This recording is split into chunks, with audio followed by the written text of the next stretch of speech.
Buenos días, hermanos. En nombre de nuestro Señor Jesucristo vamos a compartir la palabra el día de hoy. Les pido que cierren sus ojos, vamos a hacer una oración. Señor Padre bendito, te damos gracias en este día porque podemos estar delante de ti, porque podemos estar unidos no solo como hermanos en sangre, sino también como hermanos en Cristo. Que esta palabra que vamos a compartir sea de bendición, Señor, pero que también podamos salir gozosos de lo que tú nos quieres hablar el día de hoy. Te lo pedimos y te lo rogamos en el nombre de tu Hijo, nuestro Señor Jesucristo. Amén. Pueden tomar sus lugares, hermanos. Acabamos de leer el pasaje del libro de Samuel. ¿Alguien recuerda de qué trata este pasaje? Leímos que Saúl ofrece el holocausto. ¿Pero alguien recuerda qué pasó? Cuando tenían guerra con los filisteos. Cuando tenían guerra con los filisteos. Saúl tenía ya 2 años como rey. Dios le había demostrado que estaba con él por todas las señales que le habían acontecido desde que fue ungido. En este momento, Saúl estaba en una parte del territorio con 2,000 hombres y Jonatán, su hijo, estaba en otra parte con 1,000 hombres. Jonatán, hombre joven, soldado, ¿qué hace, hermanos? Sintiéndose ungido, ¿qué hace? ¿Perdón? Se siente confiado y ataca a los filisteos. Los filisteos lo escuchan, se corre la voz por todo el reino. Jonatán, dice la Biblia, que demostró habilidad para dirigir ataques exitosos. Sin embargo, este ataque solo despertó la molestia de los filisteos. Israel habría disfrutado la paz porque era un pueblo sumiso. Mientras no le diera problemas a los filisteos, los israelitas estaban a salvo. Todo estaba bien siempre y cuando se portaran bien. Eran buena onda, los israelitas. Pero cuando Jonatán va en contra de los filisteos, lo que dijo fue: ya no nos vamos a someter. Somos el pueblo de Dios. Y entonces los filisteos se preparan para la guerra. Recuerden, Saúl tenía 2,000 hombres. Jonatán tenía 1,000. Los filisteos tenían 30,000 carros, 6,000 de a caballo, 6,000 de a caballo, un pueblo numeroso. Ustedes, como estrategas militares, ¿a quién le van? Claro, hermanos, los filisteos tenían todas las de ganar. La ventaja era impresionante. Saúl llevaba las de perder. Además, agréguenle que donde estaba Saúl era un territorio hostil. Estaban contra pared. Si los filisteos los atacaban, no podían correr. Tanto era la desventaja que el pueblo se escondió donde pudo, en cuevas, en cisternas, en pozos. Pero eso no es lo peor. Imagínense, Saúl perdiendo, Jonatán iniciando la guerra, con un territorio hostil, y aparte, Samuel no aparecía. ¿Qué le había dicho Samuel a Saúl? Ve a Gilgal y después de 7 días, yo me presentaré ante ti y ofreceremos holocaustos. Analicemos todo lo anterior, hermanos. Pensemos cómo se sentía moralmente el pueblo de Israel. Tengo un rey que ya no quiero, porque en 2 años no nos ha podido sacar de la esclavitud de los filisteos, porque los filisteos hasta controlaban las armas que tenía el pueblo de Israel. ¿Quién las hacía? Si tenían armas, iban a afilar sus herramientas de trabajo con los filisteos. Ellos no podían tener herreros. El pueblo los había sometido, y después de que Jonatán hace la guerra contra los filisteos, ya eran un pueblo, dice la palabra de Dios, abominable. ¿Alguien sabe lo que significa abominable? Odiado, no querido. Según el diccionario textual dice: condenar y maldecir a alguien o algo por considerarlo malo o perjudicial. a qué grado habían llegado los israelitas a ser abominables, es decir, no queridos ante el pueblo de Dios. Digo, ante los filisteos. Pero regresemos al pueblo de Israel. Tenían la moral por el piso. El pueblo comenzó a desertar y los que no desertaban se escondían, se iban, y obviamente Saúl, siendo rey, se daba cuenta de todo esto. Imaginen cómo se sentía Saúl. Estaba esperando, tenía el estrés, iba perdiendo, pues obviamente siendo rey se sentía mal. Ese fue claramente el pecado de Saúl. Él ofrece los sacrificios pensando que con eso el pueblo se va a quedar con él, lo va a apoyar. Pero esto claramente fue su pecado. ¿Por qué, hermanos? Porque no confió en Dios, porque él no era sacerdote, porque no era profeta, porque no estaba ungido para ofrecer los sacrificios a Dios. No obstante, cuando Samuel lo confronta y le dice: Saúl, ¿por qué ofreciste los sacrificios? ¿Qué le dice Saúl? No llegabas, el pueblo se iba, yo tenía que hacer algo para confirmar mi reino. ¿Y qué le dice Samuel? Por cuanto dudaste, tu reino no será confirmado. Y aquí se hace la primera mención de un personaje que después se vuelve importantísimo en la historia bíblica. ¿De quién hablamos? De David, muy bien. Saúl pecó, pero su pecado, aparte de ofrecerle sacrificio, fue de no arrepentirse. Al contrario, él pensaba que estaba haciendo algo bueno, que estaba haciendo algo digno y que Dios iba a estar contento. ¿Cuántas veces no actuamos así, hermanos? Intentamos hacer algo positivo, pero esa no es la voluntad de Dios. Con esto, Saúl pierde nada más y nada menos que el reino. Cosa de nada, hermanos. ¿Quién no pierde un reino diario? Samuel le dice: si hubieras, empezamos mal, el hubiera no existe. Si hubieras obedecido, tu reino habría sido confirmado, mas ahora será entregado a otro varón, un varón conforme al corazón de Dios. David, ¿quién era David, hermanos? David era un pastor de ovejas, y en la Biblia encontramos muchos pastores.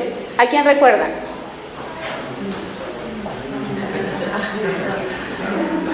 Bueno, yo les ayudo, hermanos. El primero que encontramos es Abel, es el primer pastor de ovejas. El segundo que encontramos es Jacob. Otro que fue un líder importante, Moisés. Hay muchísimos pastores y muchísimos consagrados por el Señor, pero ninguno como David. ¿Se imaginan la sorpresa de Saúl cuando después se enteró quién iba a reemplazarlo? ¿Qué habrá dicho? ¿Pastor de ovejas? O sea, yo soy Saúl, el más guapo y hermoso, que soy alto y le saco una cabeza a todos. ¿Me va a reemplazar un pastor de ovejas? La elección de David confirma una cosa en la Biblia. Si se fijan, todos los personajes que mencionamos son los hermanos menores de la familia. Todos son los más chicos, y entonces ahí se rompe el derecho de primogenitura. No es el mayor, no es el más fuerte el que va a ser, sino, y lo único que demostramos aquí, hermanos, es que la soberanía de Dios culmina en los sucesos de nuestra redención. Al final, Él es el que dirige nuestras vidas. Pero regresemos a David. David y Saúl se conocieron, porque David estuvo al servicio de Saúl, pero David ya era ungido. David ya era ungido cuando estuvo tocando el arpa, cuando combatió contra Goliat. ¿Se imaginan cuando el pueblo además, Saúl y además el pueblo se enteran de que era un pastor de ovejas? Un pastor, un cuidador de animales. Por eso esta predicación se llama un pastor. Claro, después, aunque David era una persona responsable, conocían porque trabajaba con sus ovejas, Dios le dio gracia a los ojos de los hombres, incluso de sus enemigos. Recuerden que David vive con los filisteos, y cuando los filisteos van en guerra contra Israel, le dijeron, o con nosotros o contra nosotros. Pero tenía gracia ante los ojos de los hombres. Tenemos claro que David era un pastor de ovejas, pero también fue un pastor para su pueblo. Algunos estudiosos comparan a David con Jesús. David tenía claro lo que era ser pastor. ¿Por qué? Porque lo plasmó en el salmo más famoso, que estoy segura que todos se saben. Lo extrapola, y yo me imagino a David cuando Dios lo inspira, que está escribiendo el Salmo 23 y dice: Jehová es mi pastor, nada me faltará. Sí, claro, Dios, nada me faltará, porque yo tengo que buscar lo que les doy a mis ovejas. En este salmo encontramos las actividades que realiza un pastor. Brinda sustento, porque dice: en delicados pastos y aguas de reposo. Brinda reposo, porque me hace descansar, porque me puedo ir a dormir y sé que nada me va a pasar, si no es la voluntad de Dios, claro. Brinda restauración del alma y satisfacción, porque nada me faltará. Pero en esto quiero aclarar algo, hermanos. Nada me faltará no es Dios es un Dios mago y me va a dar todo lo que deseo. La traducción hebrea dice: no tendré carencias. A lo mejor no tengo lujos, pero no me va a faltar comida, no me va a faltar vestido, no me va a faltar amor. Brinda dirección por sendas de justicia. Brinda protección y consuelo gracias a la vara y al cayado, instrumentos de un pastor. Porque los pastores utilizan estos instrumentos para reunir a las ovejas y proteger a sus ovejitas de los animales salvajes. Aquí, hermanos, podríamos detenernos en solo una predicación de todos los instrumentos que utiliza un pastor, porque son muchísimos y cada uno tiene su representación bíblica. Hoy en esta meditación, hermanos, vamos solamente a escudriñar nada más cuatro de las actividades que realiza un pastor. La primera es buscar. ¿Qué busca un pastor? A sus ovejas, pasto, agua, un lugar donde dormir, un lugar donde cuidarlas.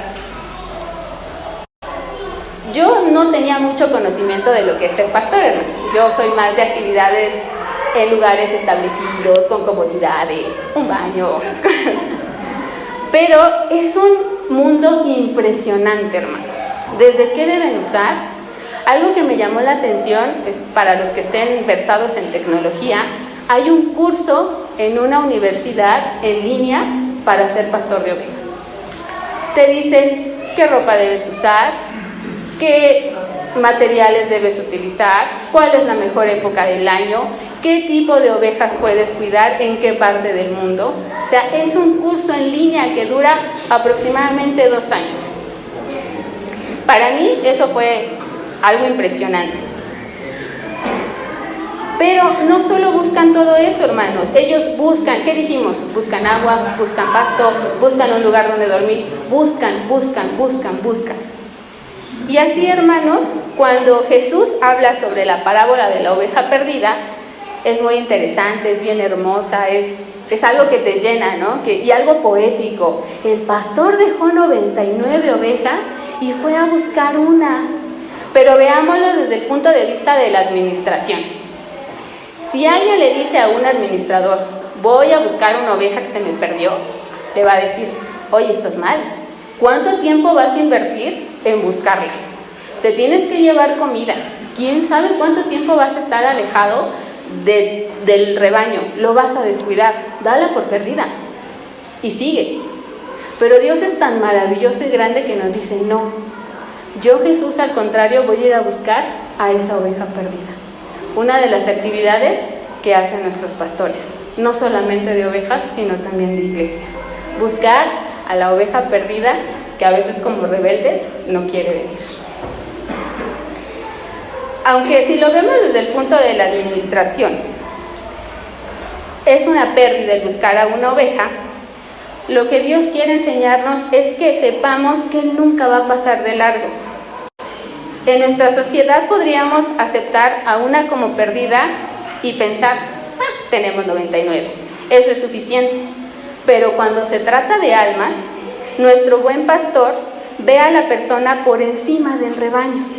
A lo largo de su tiempo en la tierra, Jesús declaró que Él estaba en búsqueda de los enfermos, de los ciegos, de los cautivos, de los oprimidos.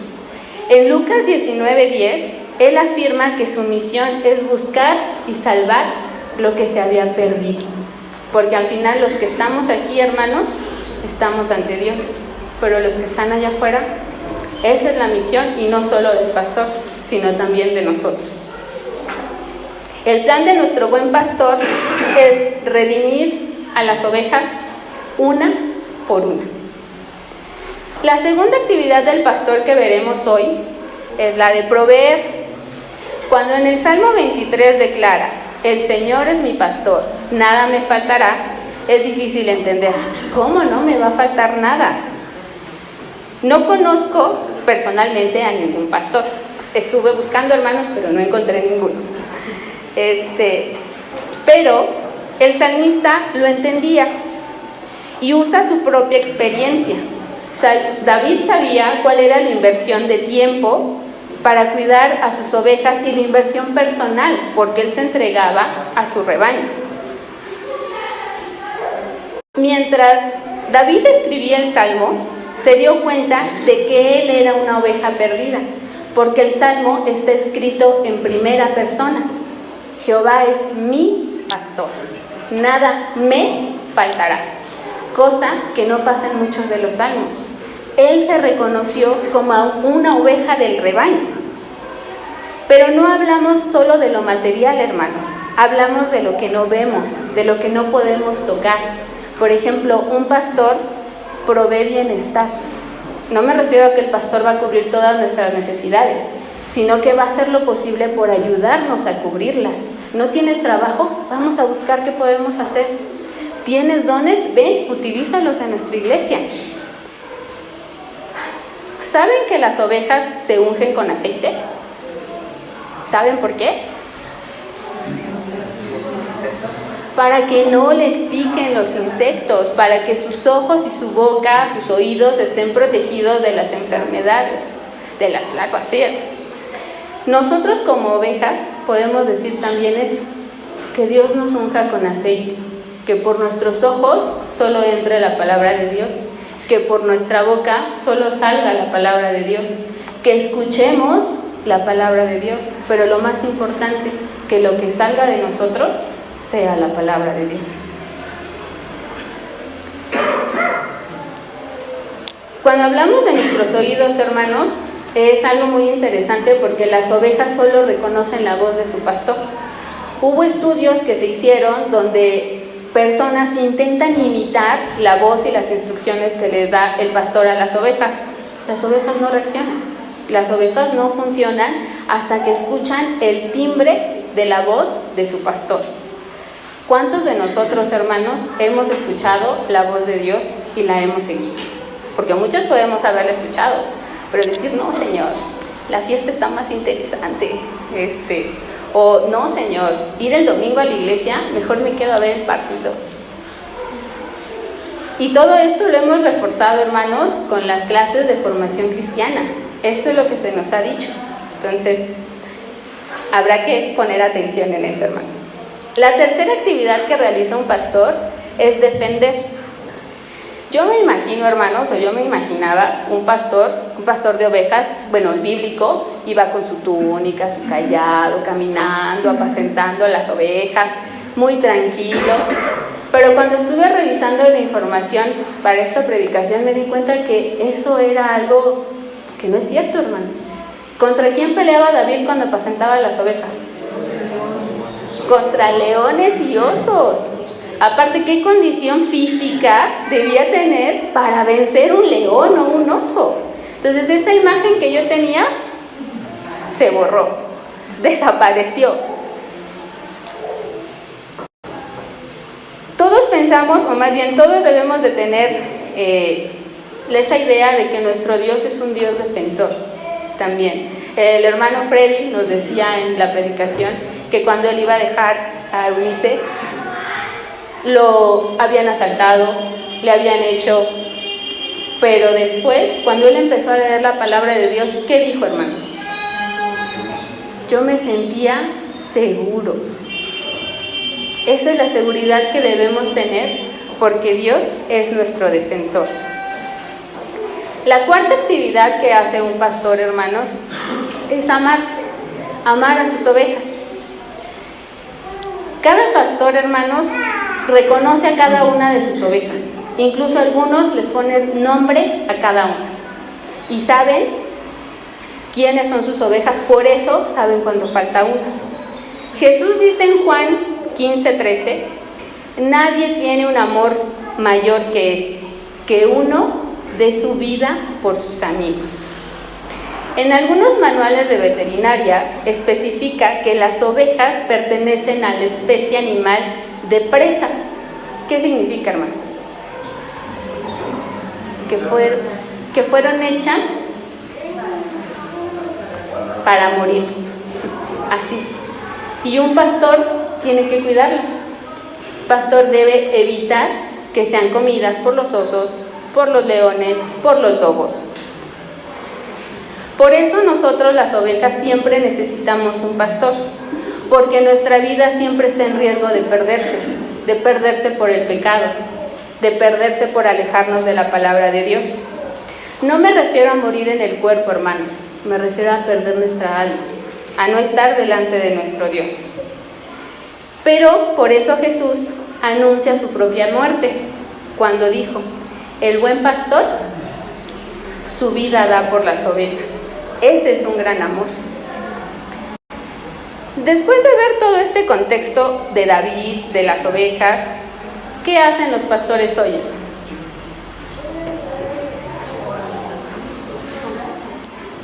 Además de todo lo que vimos, de buscar, proveer, defender, amar, los pastores son esposos, son padres, son hijos, son oradores, son médicos, y en nuestro caso particular, médico, psicólogo y pastor. Y esta es una combinación que deberíamos de tener presente, hermanos, porque como médico, nuestro pastor conoce la parte física de nuestro cuerpo, sabe qué está fallando o qué está funcionando. Como psicólogo, conoce la parte emocional, tal vez hasta lo mental, voy a tratar de decir, porque conoce cómo funcionamos, cómo nos afectan las cosas que nos han pasado, pero la parte más importante, como pastor, conoce la parte espiritual, cómo alentarnos y apoyarnos siempre con la palabra de Dios. Eso es lo que necesitamos, una guía y consuelo. Los pastores de Dios están llamados a ejercer el trabajo de Dios, reunir, guardar, alimentar, unificar y guiar a su rebaño a través del desierto. Hacen esto para mantener el rebaño enfocado en Dios y su palabra. Buscan a las ovejas, pero también proveen el alimento espiritual. Defienden al rebaño de los placeres del mundo, pero sobre todo aman a Dios y al rebaño, porque son nuestros cuidadores. Es una tarea fácil, hermanos. Yo creo que alguno de nosotros podría hacerla. Yo lo veo difícil, hermanos, yo la primera. Y somos rebeldes y no facilitamos para nada el trabajo del pastor. Aquí lo más importante es que nuestros pastores reconocen quién tiene la máxima autoridad. ¿Quién la tiene? Dios. ¿Y ellos solamente van a hacer la voluntad? Exacto. Cada vez que esa autoridad sea desafiada, Dios va a ver cómo, pero nos va a hacer regresar al camino, de manera pacífica o no pacífica. Dios toma la iniciativa de llamar a sus pastores. Dios utiliza a los pastores para bendecirnos o disciplinarnos, son la herramienta. Así que apoyemos a nuestro pastor.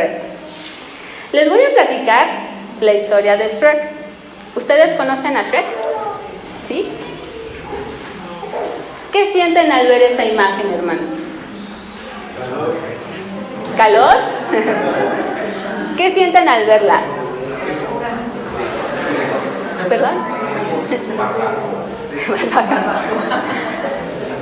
Bueno, hermanos, ustedes pueden sentir asombro, incluso asco, pero al verla deberíamos de sentir tristeza.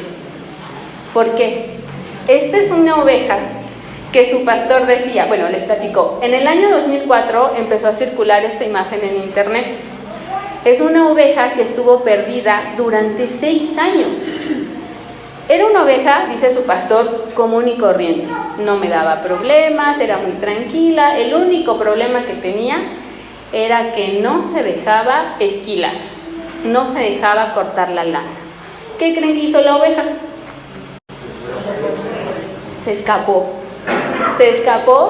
y cuando veía a su pastor se iba a esconder a cuevas, a cisternas, como el pueblo de Israel lo hizo.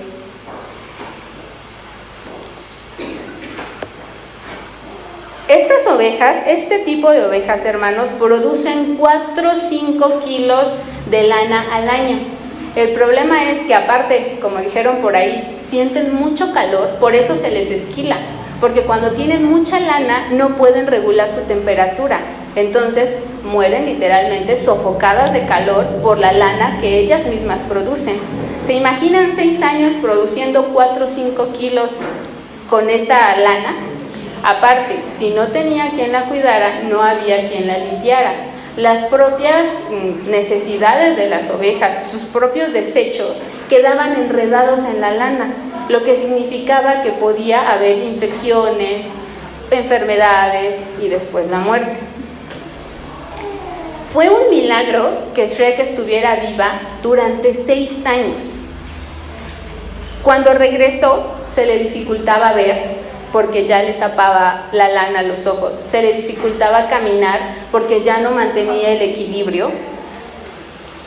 Con tanta lana, y no fue diseñada para eso, no podía caminar, no podía ver, no podía comer, no podía equilibrarse y tenía una carga que nunca estuvo diseñada para cargar.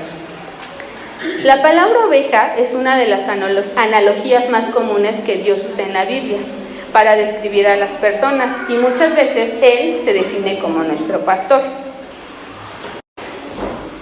Podemos hablar de cosas que necesitan las ovejas, agua, pasto, que las cuiden, que las limpien, pero ¿qué es lo que necesita una oveja? Un pastor, es lo único que necesita, porque Él suplirá sus necesidades. ¿Qué necesitamos nosotros? Un pastor que supla, que supla nuestras necesidades, que nos ayude a suplirlas. Cuando nosotros, al igual que Shrek, nos alejamos de nuestro pastor, podemos llegar a cargar una piel tan pesada que no es de nosotros. Incluso podría ser que llevemos todo eso cuando nos alejamos de Dios. La verdad es que no solamente es alejarnos, hermanos, porque es fácil decir, ay, los hermanos que están allá afuera son los que están mal, pero no, hermanos, a veces venimos a la iglesia, pero no escuchamos, venimos a la iglesia, pero no apoyamos. Esa también es una relación con Dios. Esas son las cargas que nosotros no debemos llevar. Cuando las personas se sienten abrumadas, preocupadas, no encuentran la solución para el mundo, lo primero que hacemos es decir, regresa a Dios, regresa a la iglesia, y muchas de ellas encuentran la paz que necesitan.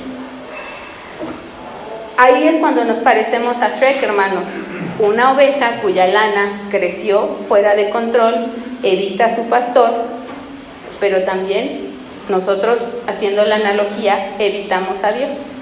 Pero hay buenas noticias, hermanos, no todo es malo.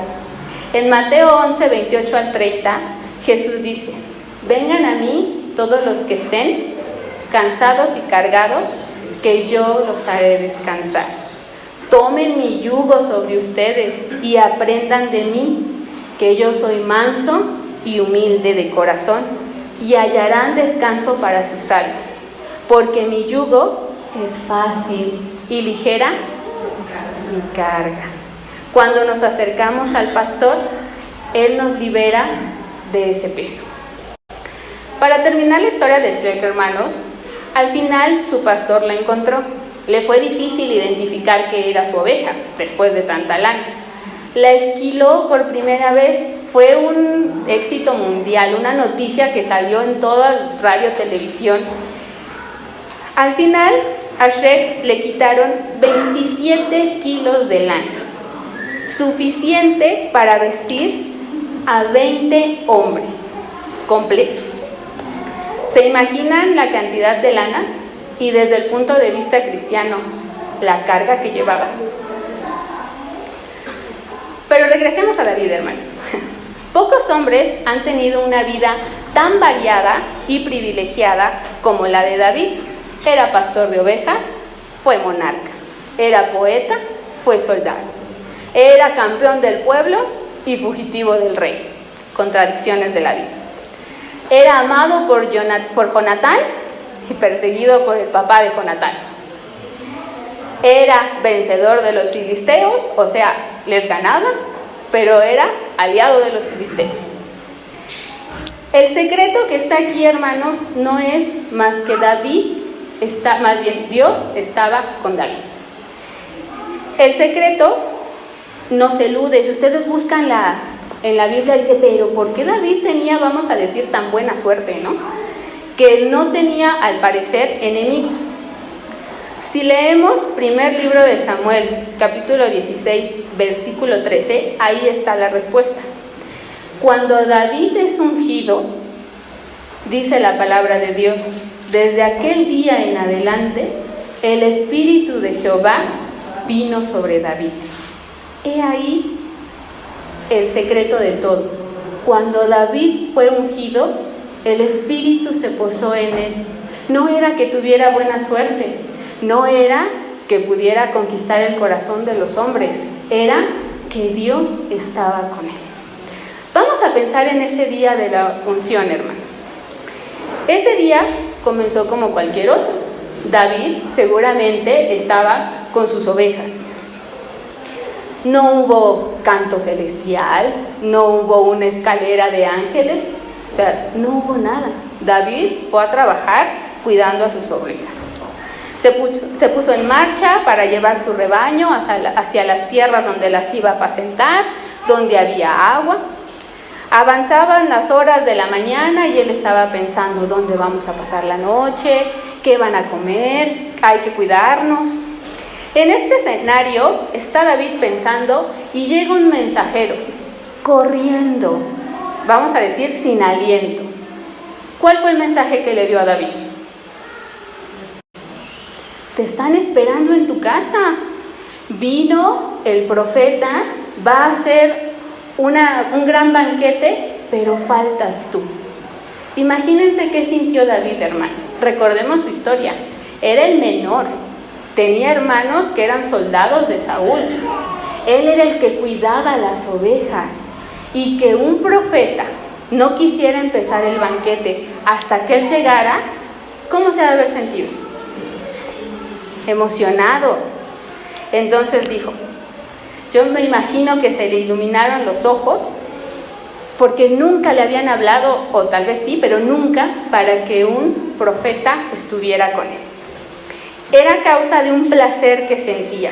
El círculo familiar no estaba completo hasta que él llegara.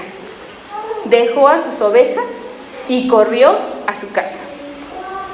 Aquello fue la consumación de todo lo que se había orquestado antes. Que Saúl cometiera el pecado, que Samuel lo regañara y Saúl no aceptara su error. En ese momento se cumplía todo. No tenemos que suponer que el Espíritu de Dios obraba en el corazón de David, lo sabemos. Y él quizá nunca había experimentado o no se había dado cuenta que era el Espíritu de Dios el que estaba con él. El aceite de la unción es solamente un símbolo, hermanos. No podemos tener esa unción para el servicio sin antes experimentar la gracia de Dios. David estaba preparado porque el Espíritu Santo ya obraba sobre él, fue la confirmación. Tal vez en este momento, hermanos, o cuando en alguna situación tuvieron un momento de tribulación, estaban siendo preparados justo para lo que venía después. O muchos años entendieron el por qué pasaron por esa situación.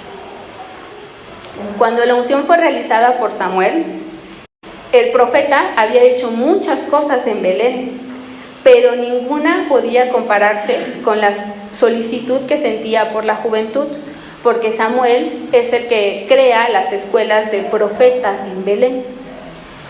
Cuando Samuel iba a preparar el banquete, convoca a los ancianos, tuvo que hacer, vamos a decir, un show para despistar a Saúl, porque si Saúl sabía que iba a Belén a ungir a su sucesor, ¿qué iba a hacer Saúl? No solo iba a matar a Samuel, seguramente iba a matar a todo Belén para no quedarse sin el rey. Cuando David llega, se imaginan ustedes, hermanos, llega, ve la mesa preparada, a su padre, a sus hermanos, todos, pero sin probar bocado. Apenas hubo entrado, ¿qué le dijo Dios a Samuel? Levántate y úngelo, porque Él es el elegido. Yo imagino que como esto era secreto, cuando Samuel unge a David, se acerca al oído y le dice: tú serás rey. No podía decirlo a nadie más, porque si no, estarían en problemas. Es probable que los que estaban ahí presentes no comprendieran el significado de aquel acto, pero David sí lo entendió. Josefo es el que relata, el historiador Josefo es el que relata cómo fue que David se entera que es ungido para ser rey. ¿Qué pasó con David a partir de ese momento, hermanos? ¿Hizo fiesta? ¿Lo publicó en las redes sociales? No, regresó con sus ovejas, regresó a ser pastor. A medida que pasaba, seguramente se ha de haber imaginado: ¿cuándo seré rey? ¿Cómo pasará? ¿Qué es lo que sucederá? Pero solamente Dios lo sabía. Tenía que aprender que algunas veces la paciencia es nuestro mejor aliado y a veces hay que luchar con el león y el oso para después pelear contra el gigante Goliat. Muchas personas se quedan con la idea de que David era perfecto. Yo lo dudaré un poco. Él cometió asesinato, cometió adulterio, desobedeció a Dios cuando Dios le dijo: lleve el arca en barcas. Ah, no, David la lleva en una carreta. No significa la palabra de Dios que el corazón de David fuera el corazón de Dios. Significa que Dios estaba conforme en su corazón, en el corazón de Dios, con la elección que había hecho de David. Porque a pesar de que David tenía todos los errores que dijimos, ¿cuál era su prioridad? Dios, servir a Dios. Y cuando de repente se perdía, ¿qué era lo primero que hacía? Humillarse, pedir perdón, aceptar sus errores. Los pastores de hoy, hermanos, pueden ser calificados como fue calificado David por Saúl: un pastor, un cuidador de animales. Muchas veces los pastores son menospreciados por su educación, por su cultura, por su físico. No me dejen mentir, hermanos. Cuando llega un pastor joven a una iglesia, está bien chavito, ¿qué nos va a enseñar? Cuando llega un pastor de edad a la iglesia, ¿qué decimos? Que está viejito, nos va a regañar, nos va a estar diciendo que esto no, que esto lo otro.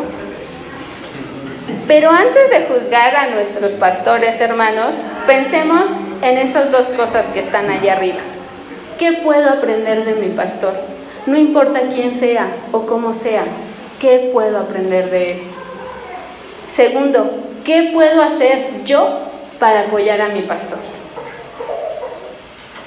La ilustración del pastor y la oveja es muy importante en la Biblia, porque la Biblia está llena de referencias del pastor y la oveja. Está claro que Dios nos muestra que Él es el pastor y nuestro lugar es el de las ovejas. Así que, ¿cuál es nuestro carácter, hermanos? Las ovejas tienen muchas necesidades, pero recordemos, nuestra necesidad mayor es un pastor. Los pastores son los colaboradores de Dios, son los instrumentos de Dios, pero también son parte del rebaño. Dios es el rey y el único dueño de las ovejas. Los personajes que vimos este día no los podemos llamar pastores como nosotros los conocemos el día de hoy, pero podemos tomarlos como referencia y sus mejores características las podemos utilizar en nuestra vida. Por último, además de las dos preguntas de arriba, reflexionen en la intimidad, hermanos. Esto ya es para que se lo lleven a casa. Muchas veces decimos, ¿tenemos el pastor que merecemos? O podemos decir, merecemos el pastor que tenemos. Más allá de todo eso, ¿cómo apoyamos a nuestro pastor? Después de escuchar todo el arduo trabajo que hacen nuestros pastores, no nos queda más que darle las gracias. Muchas gracias a todos aquellos que han dedicado su vida al Señor. Pero gracias, ¿por qué? Vamos a empezar por gracias por obedecer el llamado de Dios. Y estas gracias son en especial para nuestro pastor, que está aquí. Muchas gracias por obedecer el llamado de Dios. Muchas gracias por proclamarnos el mensaje de salvación. Muchas gracias por cuidarnos y pastorearnos. Muchas gracias por estar siempre al pendiente de nosotros. Muchas gracias por permitirnos orar por el ministerio. Muchas gracias por dirigirnos. Muchas gracias por darnos un buen ejemplo. Muchas gracias por guiarnos con sabiduría. Muchas gracias por tu vida, que es digna de imitar. Muchas gracias por el buen testimonio. Gracias por el trabajo lleno de amor y perseverancia. Gracias por el servicio a Dios, pero también a nosotros. Gracias por incitarnos a usar nuestros dones en la iglesia. Gracias por una vida dedicada a Dios, a su iglesia, pero sobre todo, gracias por el amor y la paciencia. Nunca dejemos de lado que si los pastores son las guías de las iglesias, nuestro pastor más grande es Jesús. Los voy a invitar, hermanos, a que puestos de pie busquemos Juan 10:11.